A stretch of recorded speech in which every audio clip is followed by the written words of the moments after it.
ना ही पार्टी बदलने से, ना ही नेता बदलने से। देश या प्रदेश अगर बदलता है तो सिर्फ और सिर्फ नेताओं के विचार बदलने से। ये चीज झारखंड के एक उभरते युवा नेता हैं जयराम महतो, उनका ये कहना है। जब भी कोई पर्सन फ्रंट फुट पे आते हैं और वो उन चीजों की बात करते हैं जिसकी वजह से आपके स्टेट या आपके कंट्री में सबसे ज्यादा प्रॉब्लम्स हो रही हो, या जिन जिन चीजों की वजह से वहां के लोग सबसे ज्यादा प्रॉब्लम्स फेस कर रही हो, तो ऑब्वियसली वहां के लोग उनको सपोर्ट करेंगे ही करेंगे। झारखंड, जैसे कि मैंने अपने पहले वीडियो में भी ये चीज बताया है, अगर आपको देखना है तो इस वीडियो के बाद आप वो चीज देख सकते हो। मैं आई बटन पे लिंक दे रहा हूं उस वीडियो का। झारखंड में मोर देन 40% मिनरल्स होने के बावजूद भी यहाँ पे अराउंड 39.1% के लोग बिलो पॉवर्टी लाइन है। इतना मिनरल रिच स्टेट होने के बावजूद भी अगर वन लाइन इस चीज को हम बोले तो झारखंड रिसोर्स कर्ज के थ्रू गुजरता है। और अगर कोई युवा नेता आता है या कोई भी पर्सन जो इन चीजों की बात करे, लोग उनको सपोर्ट करेंगे ही, लोग उस पार्टी को सपोर्ट करेंगे ही, वोट देंगे ही,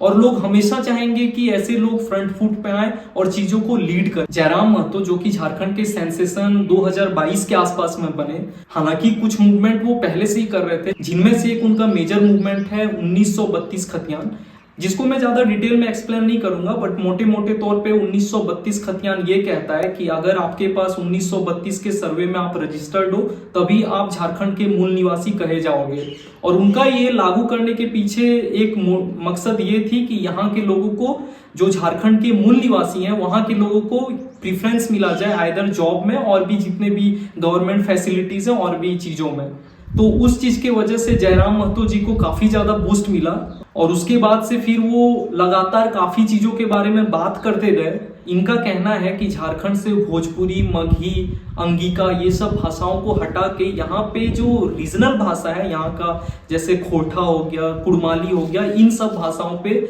जोर डाला जाए और इन सब भाषाओं को लागू किया जाए, इन सब भाषाओं को एक विशेष दर्जा दिया जाए, क्योंकि हर स्टेट का अपना लैंग्वेज है, जो कि अपने आप में बिल्कुल सही है। कोल इंडिया की 8 सब्सिडरीज में अगर 4 सब्सिडरीज झारखंड में है और उसके बावजूद भी अगर कोल इंडिया का हेडक्वार्टर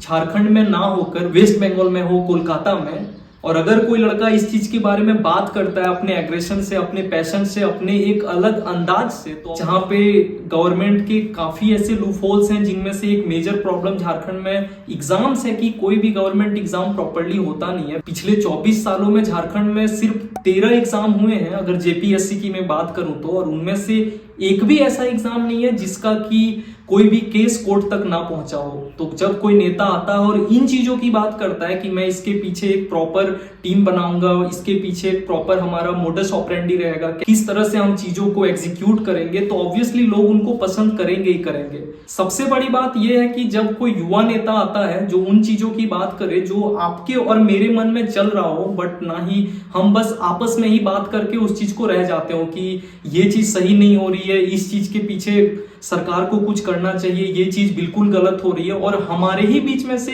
अगर 28 से 30 साल का एक युवा लड़का अगर आता है और उन्हीं चीजों की बात करता है जो चीज मैं और आप सिर्फ सोचते हैं और हम बस आपस में बात करते हैं, इलीगल माइनिंग, कोयला चोरी, बालू चोरी और भी ऐसी कई चीजें हैं जो हम सबके आंखों तले यहाँ झारखंड में हो रही है, और जिसकी वजह से झारखंड का नक्शा और भी ज्यादा नेगेटिव वे में बदलते जा रहा है। तो जब जयराम महतो आते हैं और इन्हीं चीजों की बात करते हैं जो लोगों के दिलो दिमाग में हमेशा चलती रहती है और गवर्नमेंट कुछ नहीं करती है उन चीजों के पीछे, सो बेसिकली अगर कोई लीडर आता है और वो सिर्फ ग्राउंड चीजों की बात करे, जिन प्रॉब्लम्स की वजह से लोग सबसे ज्यादा सफर कर रहे हैं, तो ऑब्वियसली लोग उनको पसंद करेंगे ही करेंगे। उनका ये कहना है कि वो लीडर बस इसलिए नहीं बनना चाहते हैं ताकि वो पैसे कमा सके। इनका डायरेक्ट कहना है कि हमारे संकल्प पत्र में जो हमने घोषणा किया है उसमें से पहला ये है, हमारे पार्टी से कोई अगर जीत के संसद में जाते हैं तो वो अपनी सैलरी का बस 25% ही रखेंगे, 75% वो पब्लिक को डोनेट कर देंगे किसी न किसी फॉर्म में, और वो कैसे भी यूज कर सकते हैं।